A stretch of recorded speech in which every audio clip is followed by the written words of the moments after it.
Hello and welcome. स्वागत है आप सभी का महिंद्रा के ऑफिशियल यूट्यूब चैनल पे। और आज हम डिस्कस करने वाले हैं कोविड-19 के बारे में। जी हाँ, कोविड-19 का न्यू वेरिएंट जो कि साउथ अफ्रीका में मिला है। जानने की कोशिश करेंगे कि क्या है न्यू वेरिएंट और अदर्स जो वेरिएंट्स हैं कोविड-19 के जो न्यूज़ में रहे, जिनका इम्पैक्ट वर्ल्ड वाइड रहा, उसे भी जानने की कोशिश करेंगे। क्या बचाव हो सकते हैं, ये भी जानने की कोशिश करेंगे। तो चलिए डिस्कशन स्टार्ट करते हैं। तो सबसे पहली बात तो ये हम जान लेते हैं कि कोविड-19 की जो न्यू वेरिएंट मिली है, जैसा कि मैंने आपको बताया, ये साउथ अफ्रीका में मिली है। साउथ अफ्रीका के साइंटिस्ट के द्वारा ये बहुत एफर्ट्स लगा करके एक्सपर्ट्स कमिटी ने अपनी पूरी अंडरस्टैंडिंग, पूरी पोटेंशियल का मैक्सिमम यूटिलाइज करके इस न्यू वेरिएंट का जो है इन्होंने जो है कवर किया कि that is the new variant, क्योंकि उसके लक्षण थोड़े अलग थे। ऐसा करने में उन्हें बहुत मशक्कत करनी पड़ी। क्या है प्रॉब्लम्स, डिस्कस करेंगे उसे। और इसीलिए मैं कह रही हूँ कि उन्होंने अपने बहुत पोटेंशियल को यूटिलाइज़ किया। तो यहाँ पे देखिए, ये जो वेरिएंट है, इस वेरिएंट का नाम क्या है? इस वेरिएंट का नाम है B11529। याद रखिएगा, वेरिएंट जो है B11529, ये न्यू वेरिएंट है। अब देखिए, अगर हम बात करें तो ये जो वेरिएंट है, ये प्राप्त करना थोड़ा कॉम्प्लिकेटेड रहा, क्योंकि इसके जो म्यूटेशन थे वो थोड़े से डिफरेंट टाइप के थे। जनरली ऐसा होता है कि अगर कोई जो नए वायरस हैं, वो म्यूटेट करते हैं, तो उस सीरीज़ के वायरस का जो म्यूटेशन है, वो मतलब ऑल टुगेदर सेम ही रहता है। मतलब ये म्यूटेशन कर रहे हैं, तो इनकी जो पूरी की पूरी यहाँ पे इन्होंने ग्रुप बना के रखा है, लगभग सेम है। लेकिन ऐसा हो रहा है कि एक से ही निकल रहे हैं, वायरस म्यूटेट कर रहे हैं, और इनका वेरिएंट थोड़ा अलग, रूप थोड़ा अलग इनके लक्षण है, इनके लक्षण थोड़े अलग है, इनके लक्षण थोड़े अलग हैं। तो इस समय पे ये सम अप कर पाना कि इस पूरे न्यू वेरिएंट ये जो निकल रहे हैं, इनको आप किस कैटेगरी में डालोगे, थोड़ा क्वेश्चन मार्क हो जाता है। तो इसे बहुत जो है मशक्कत से यहाँ फाइंड आउट करना पड़ा। यहाँ पे जो लेबोरेटरी में जो काम करते हैं, जो साइंटिस्ट हैं, इन्हें डिफरेंट डिफरेंट जो है सिम्टम्स लग रहे थे। इन्होंने बहुत ज़्यादा सैम्पलिंग ली, अराउंड जो है 100 टाइम्स तक, 100 प्लस टाइम्स हम कह सकते हैं, कि ये फाइंड आउट करने में, स्पेसिमेन लेकर के ये फाइंड आउट करने में जो है इन्हें समय लगा कि ये वेरिएंट जो है B11529 है या नहीं है। तो मतलब थोड़ी कन्फ्यूजन भरी रही पूरी की पूरी जर्नी, लेकिन 100 बार एक ही स्पेसिमेन को 100 बार टेस्ट करके ये मालूम चला कि हाँ, ये जो वेरिएंट है वो सेम है, 5 जो है B11529 वेरिएंट है। ठीक है। तो यहाँ पे एक चीज़ और हमें जानने की कोशिश करनी है कि जो साउथ अफ्रीका पूरी की पूरी, आप देख सकते हो, अगर हम कंटिनेंट की ही बात करें, अफ्रीकन कंटिनेंट की ही बात करें, तो काफ़ी ज़्यादा बैक है। एंड सेकेंडली अगर हम बात करें तो यहाँ पे उतनी इकोनॉमी और इतनी टेक्नोलॉजी, इतनी सारी व्यवस्थाएं हैं नहीं, बहुत सफरिंग करती है। तो इस समय में अगर ऐसा कोई वेरिएंट मिलता है, ऐसे कोई म्यूटेशन मिलते हैं, तो उसमें समय लग जाता है। और अगर इतने कम संसाधनों के बावजूद अगर कुछ इनकलकेट कर पा रहे हैं, कुछ पता कर पा रहे हैं, तो समझिए कि एक अच्छी, हम कह सकते हैं कि रणनीति और एक अच्छे जो है प्लानिंग के तहत ये काम सक्सेस हो पाया साइंटिस्ट की। अब हम बात करते हैं यहाँ पे, ये जो वेरिएंट हमें यहाँ पे उपलब्ध हुए हैं, जो मिले हैं, ये ऑल टुगेदर सिमिलर है हांगकांग में जो वेरिएंट प्राप्त हुआ है।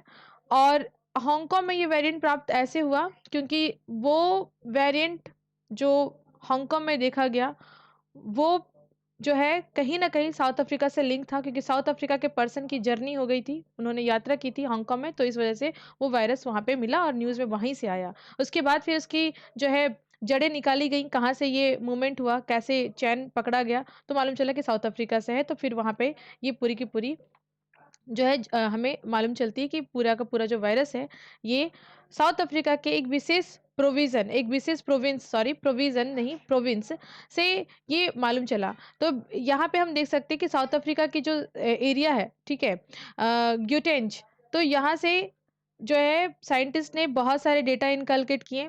यहीं पे ज़्यादा लोगों को ऐसे वेरिएंट के संक्रमण मिले, और इस वजह से हम ये देख सकते हैं कि साइंटिस्ट जो है काफ़ी ज़्यादा यहाँ पे वर्क करके, काफ़ी टाइम लगा करके, ओवर टाइम वर्किंग करके एक्सपर्ट्स ने इस वेरिएंट का पता लगाया। अच्छा, यहाँ पे आप एक चीज़ नोटिस कीजिएगा, साउथ अफ्रीका की जो national institute for communicable disease, इनकी जो है पूरी की पूरी भूमिका रही इस पूरे काम में। डब्ल्यूएचओ का भी हेल्प मिला, और डब्ल्यूएचओ से रिक्वेस्ट करी गई गवर्नमेंट के द्वारा जो कंसर्निंग बॉडी थी उनके द्वारा कि इस वेरियस के इवोल्यूशन ग्रुप को असिस्ट किया जाए, इक्विप्ड किया जाए और गाइडेंस प्रोवाइड की जाए। तो डब्ल्यूएचओ का भी योगदान रहा। यहाँ के जो हेल्थ मिनिस्टर हैं जो जो है फलाह, तो जो फलाह का कहना है कि देखो ये तो ऑल टुगेदर आप समझिए कि काफ़ी ज़्यादा साउथ अफ्रीकन कंट्री में अगर ऐसे वेरिएंट आ जाएं जिनका लक्षण समझना मुश्किल हो जाए तो डॉक्टर के लिए बड़ी दिक्कत वाली सिचुएशन पड़ जाती है। तो ये यहाँ पे गवर्नमेंट को जो है बिल्कुल स्टैंड लेने की ज़रूरत है। इन्होंने अपने पक्ष रखे, डब्ल्यूएचओ तो है ही हेल्प के लिए। तो ये पूरी की पूरी जर्नी इनकी थोड़ा कॉम्प्लिकेटेड सिचुएशन है गवर्नमेंट के लिए, अच्छी न्यूज़ नहीं है साउथ अफ्रीका के लिए। अब हम बात करेंगे यहाँ पे क्या साउथ अफ्रीका में इससे पहले कोई वेरिएंट आया? जी हाँ, साउथ अफ्रीका में इससे पहले वेरिएंट आ चुका है, beta variant last year south Africa में फाइंड आउट किया गया था। और ये याद रखिएगा ये जो है वेरिएंट ऑफ कंसर्न के लिस्ट में इसे रखा था डब्ल्यूएचओ ने। कहाँ के लिए? आपके साउथ अफ्रीकन रीजन्स के लिए।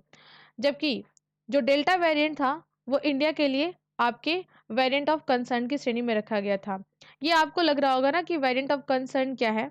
तो देखिए हम ये जानने की कोशिश कर लेते हैं कि जो डेल्टा वेरिएंट हो या बीटा वेरिएंट हो लास्ट ईयर जो रहा, ठीक है, और इस समय अभी जो भी हमारे न्यू वेरिएंट्स कम हो रहे हैं अब वो देखेंगे कि वो म्यूटेट कर रहे हैं और ये क्या इनका जो ट्रांसफ़र है वन कंट्री से दूसरे कंट्री या कंटिनेंट बाई कंटिनेंट कितना होता है, ये तो देखने की बात होगी। अभी तो बस हमें इसके बारे में जानकारी ही प्राप्त हुई है।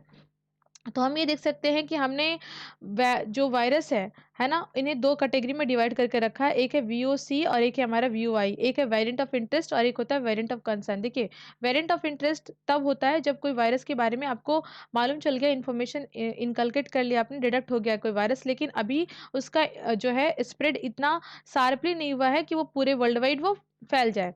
लेकिन वेरिएंट ऑफ कंसर्न वो कैटेगरी होती है जब इसके म्यूटेशंस हाई लेवल के हो चुके हैं और इनका जो ट्रांसफॉर्मेशन है वन बॉडी से अनदर बॉडी ये भी थोड़ा रैपिड मैनर में है ना, और जो मेडिसिन्स हैं वो थोड़े फीके पड़ जाते हैं इनके सामने, ठीक है, क्योंकि म्यूटेट कर चुके हैं, नया जनरेशन होता है, तो ये वेरिएंट ऑफ कंसर्न होता है। तो वेरिएंट ऑफ इंटरेस्ट में अगर कोई वायरस है तो उतनी पैनिक सिचुएशन नहीं होती जितनी अगर वेरिएंट ऑफ कंसर्न में हो जाए। यानी वेरिएंट ऑफ इंटरेस्ट में है तो दिक्कत नहीं है, लेकिन वेरिएंट ऑफ कंसर्न में है तो समझिए दिक्कत है, बहुत दिक्कत है। और यहाँ पे मैं आपको बताएं कि लास्ट ईयर जो बीटा वेरिएंट है ना, उसे जो है क्या रखा गया था, वेरिएंट ऑफ कंसर्न की श्रेणी में रखा गया था। म्यूटेशन हमने बार बार डिस्कस किया इस पूरी अपनी डिस्कशन में।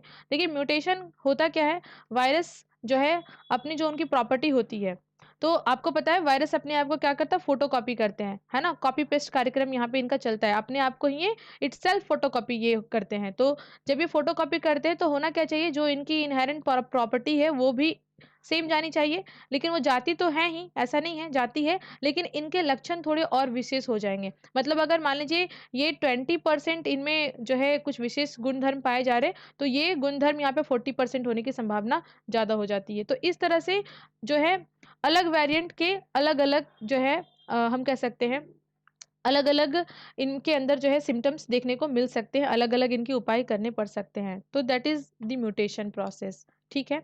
अब हम यहाँ पे थोड़ी सी जानने की कोशिश कर लेते हैं कि वेरिएंट ऑफ कंसर्न अभी तक कौन कौन से वायरस रह चुके हैं। वायरस तो हमारा कोविड-19 का ही है, लेकिन कौन कौन से वेरिएंट ऑफ कंसर्न की श्रेणी में डाले जा चुके हैं।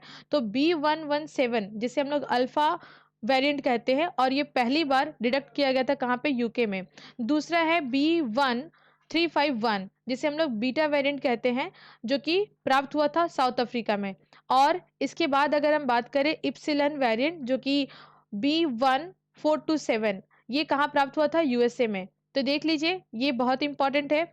और डब्ल्यूएचओ ने ये डिक्लेयर कर दिया था वेरिएंट ऑफ कंसर्न की कैटेगरी में किसे, डेल्टा को, जो कि हमारी झोली में डाल दिया गया हुआ ही था, दैट्स वाई।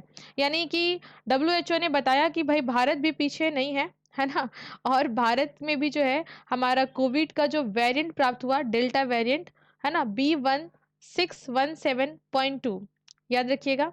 चलिए अब हम बात कर लेते हैं अपने इंडिया के अंदर जो भी वेरिएंट्स हमारे हैं या कोविड-19 को लेकर के जो भी पूरी प्लानिंग तैयारी रही, वो हमारी इस बॉडी के द्वारा की गई, इंसाकॉग के द्वारा। याद रखिएगा, बहुत इम्पोर्टेंट है।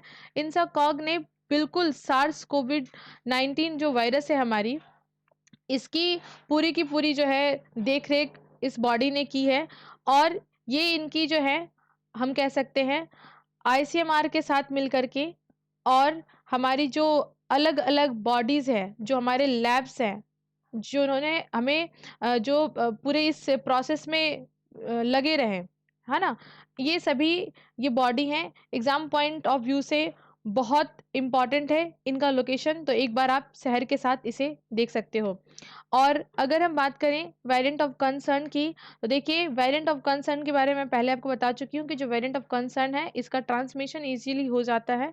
और अगर हम बात करें तो ये काफ़ी ज़्यादा सीवियर इलनेस व्यक्ति को, मतलब बहुत ज़्यादा इलनेस हो जाती है, इसका ट्रांसफ़र अगर एक पर्सन से दूसरे पर्सन में होता है तो।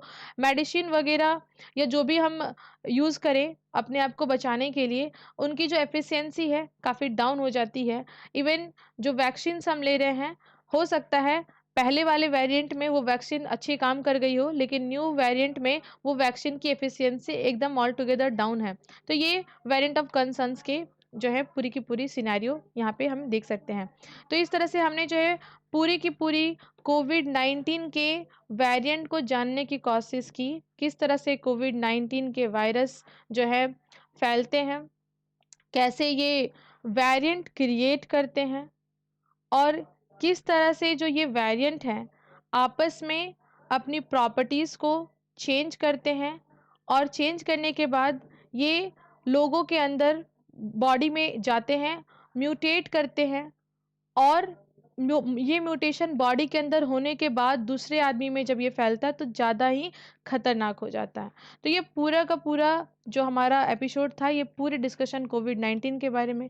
इसी तरह के इम्पॉर्टेंट इन्फॉर्मेशन को जानने के लिए जुड़िए हमारे ऑफिशियल यूट्यूब चैनल पे।